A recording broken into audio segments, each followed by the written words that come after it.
promesa hecha a un muerto te cambiará la vida para siempre. Este es el caso real que nadie quiso creer hasta que empezaron a morir. ¿Has escuchado un susurro en medio de la noche y al voltear no había nadie?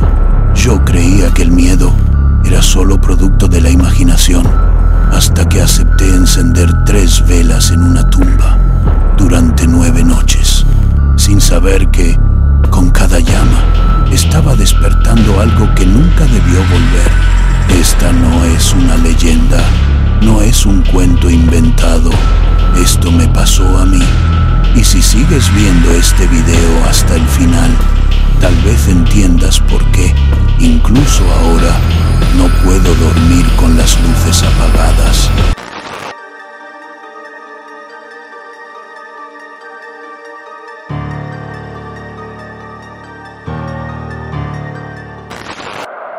Mi nombre es Daniel y hace 6 años vivía en San Juan de la Ciénega, un pequeño pueblo en las faldas de la Sierra Gorda, en Querétaro, un lugar olvidado del mapa, donde el viento arrastra el polvo y el silencio se vuelve tan denso que duele. En aquel entonces, la sequía llevaba 3 años castigando la tierra. Los pozos se secaron, los animales murieron, las familias comían una vez al día si tenían suerte. Vi a niños con las costillas marcadas, a madres llorando sin lágrimas, y vi cómo la esperanza se iba apagando como una vela sin aire. Fue entonces cuando los ancianos del pueblo decidieron escribir una carta al gobernador, no para pedir dinero, sino ayuda técnica, una perforación, un sistema de riego, algo que trajera agua de vuelta, pero nadie quería ir. El camino a Santiago de Querétaro era largo, más de 100 kilómetros a pie por caminos de terracería, rodeados de barrancos y maleza.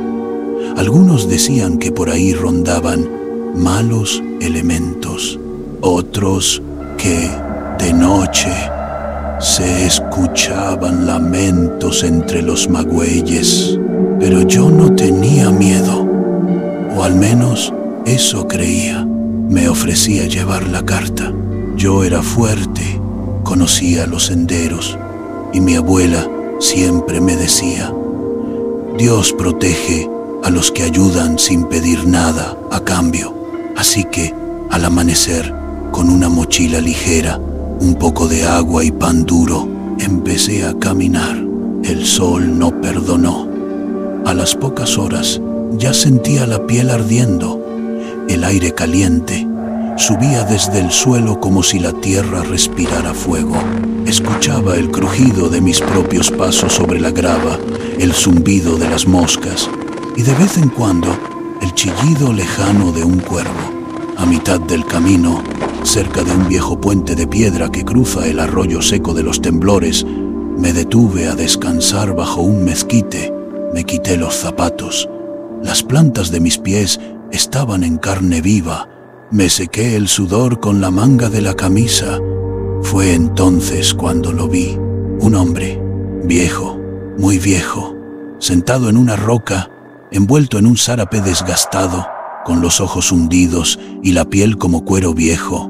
No lo había escuchado llegar, ni siquiera vi de dónde salió.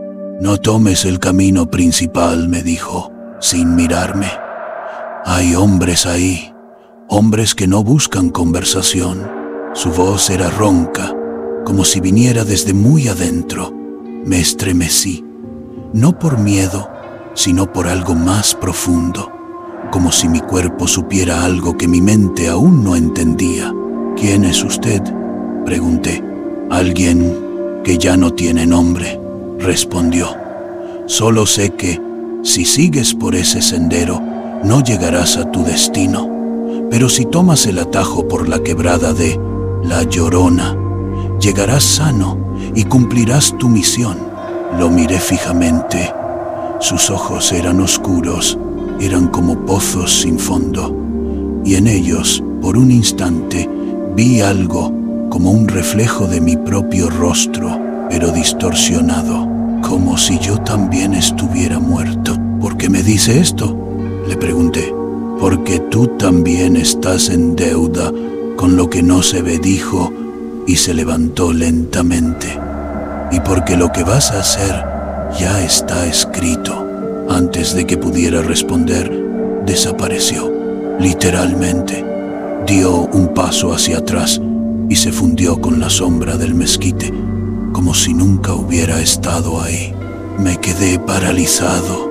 Mi corazón latía tan fuerte que sentía el pulso en las sienes. El viento se detuvo. Ni siquiera las hojas se movieron. Solo el silencio. Pero seguí su consejo. Tomé el atajo. Y al día siguiente, al llegar a Querétaro, supe que había hecho bien.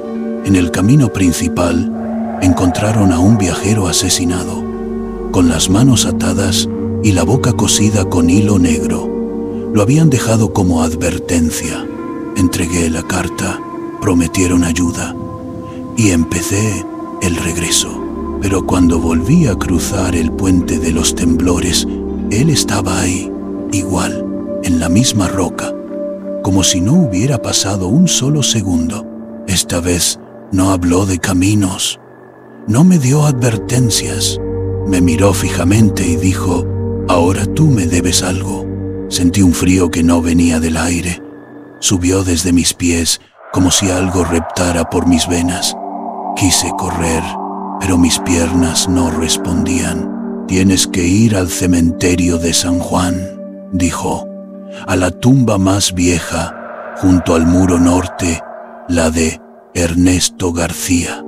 Vas a encender 3 velas blancas y rezarás por su alma durante 9 noches, sin falta, sin excusas.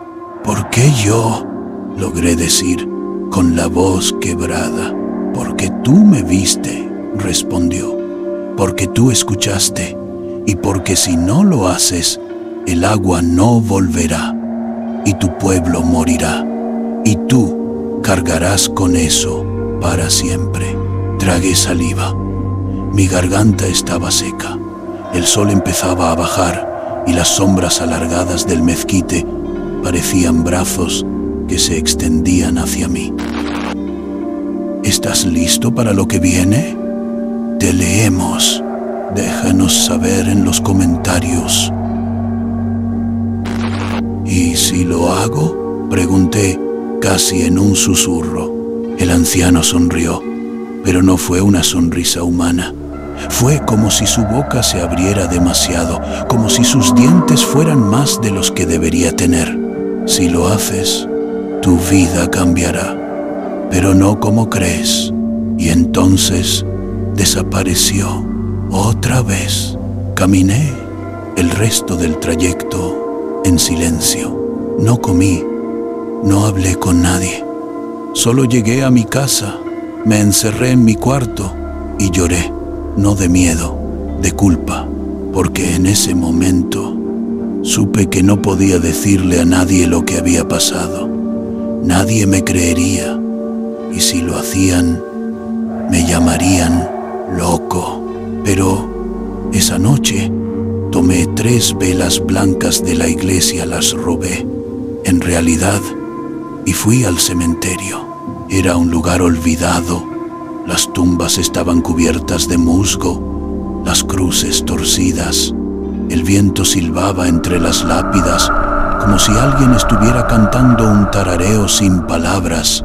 Encontré la tumba de Ernesto García, la más vieja. La piedra estaba agrietada.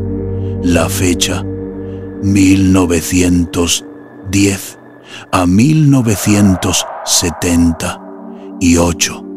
No había fotos, solo un nombre y una frase grabada: espero aquí.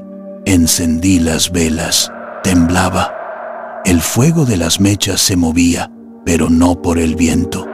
Se movía hacia adentro, como si algo las estuviera chupando. Empecé a rezar el Padre Nuestro, el Ave María, cualquier cosa que se me vino a la mente. Pero en medio del rezo sentí que no estaba solo. Algo respiraba detrás de mí. No era un animal, no era el viento. Era una respiración humana, lenta, profunda, como si alguien estuviera detrás de mi cuello, aspirando mi aliento. Me di vuelta. Nada. Pero las velas, las 3 velas, se apagaron al mismo tiempo, y en la oscuridad escuché una voz. No en mis oídos, en mi cabeza. Gracias, Daniel. Mañana vuelve. Corrí como nunca en mi vida. Tropecé con raíces, me caí, me levanté. No miré atrás, pero sentía que algo me seguía. No con pasos, con presencia. Llegué a casa, cerré la puerta con llave, me metí bajo las cobijas y lloré hasta quedarme dormido. Pero al día siguiente volví, porque en algún lugar dentro de mí sabía que si no lo hacía, algo peor pasaría. Y así comenzaron las 9 noches. La segunda noche fue peor. Cuando llegué al cementerio, las velas ya estaban allí, encendidas. Pero yo no las había dejado. Estaban colocadas exactamente como la noche anterior, 3, en triángulo, sobre la tumba de Ernesto García. Me acerqué lentamente. Mis pies crujían sobre las hojas secas. Cada sonido parecía exagerado, como si el mundo entero estuviera escuchando. «¿Hola?», dije en un susurro. Nadie respondió. Encendí nuevas velas sobre las que ya ardían. El fuego se fusionó. Las llamas se retorcieron, formando figuras. Una mano, una cara, una boca abierta gritando. Empecé a rezar, pero esta vez las palabras se me atoraban en la garganta como si algo me las estuviera robando antes de que salieran. Y entonces escuché un golpe dentro de la tumba. No fue imaginación, fue claro, seco, como si alguien golpeara la tapa del ataúd desde adentro. «Ernesto», dije, con la voz temblando. Silencio, hasta que una voz, débil, quebrada, salió de la tierra. «No, es mi nombre». Me congelé. El corazón me latía tan fuerte que pensé que se me saldría del pecho. «¿Quién eres?», pregunté. «El que espera, el que cumple, el que paga». Y luego un sonido, como si algo se arrastrara bajo la tierra, como raíces moviéndose, como gusanos devorando madera. Las velas se apagaron, pero esta vez no fue instantáneo. Se fueron extinguiendo una por una, como si alguien las estuviera soplando. Corrí de nuevo, pero esta vez no llegué a casa. A mitad del camino me detuve. Me di cuenta de algo. No tenía miedo por mí, tenía miedo por mi pueblo, por mi madre, por los niños que ya no tenían fuerzas para jugar. Y si encender velas durante 9 noches podía salvarlos, ¿qué importaba si yo enloquecía? Así que regresé. Tercera noche, y cuarta, y quinta. Cada noche las cosas empeoraban. En la quinta noche vi su sombra. Estaba de pie junto a la tumba, alta, delgada, con un sombrero de ala ancha. No se movía, solo me miraba. Las velas ardían con un fuego azul. El aire olía a azufre. Y cuando terminé de rezar, la sombra dio un paso hacia mí. «Quedan 4 noches», dijo, sin mover los labios. Y después, el precio. En la 6ª noche, encontré una foto en la tumba, antigua, amarillenta. Mostraba a un hombre joven, con traje de campesino, sonriendo, junto a un pozo, recién construido. En la parte de atrás, una inscripción: para que el pueblo no muera de sed. Era Ernesto García. Pero no murió en 1978. Según el archivo del pueblo, lo lincharon en 1965. Lo acusaron de robar agua de un manantial sagrado. Lo enterraron sin misa. Y desde entonces nadie visitó su tumba. En la séptima noche soñé con él. Estaba en el fondo de un pozo seco, cubierto de lodo, con las manos atadas con cuerdas de maguey. Y mientras la gente arriba cantaba y reía, lo enterraban vivo. Gritaba, suplicaba, pero nadie lo escuchaba. Y en el sueño yo estaba entre la multitud, y yo también arrojaba tierra. Desperté gritando, pero lo más aterrador no fue el sueño. Fue que, al abrir los ojos, sentí tierra en mi boca, como si hubiera estado comiendo mientras dormía. Octava noche. Fui al cementerio con miedo, pero también con una extraña determinación.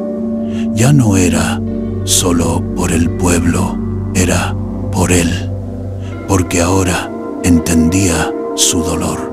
Encendí las velas, recé, pero esta vez no dije oraciones. Hablé con él. ¿Hay algún detalle que hayas notado y que otros no? Déjanos saber en los comentarios.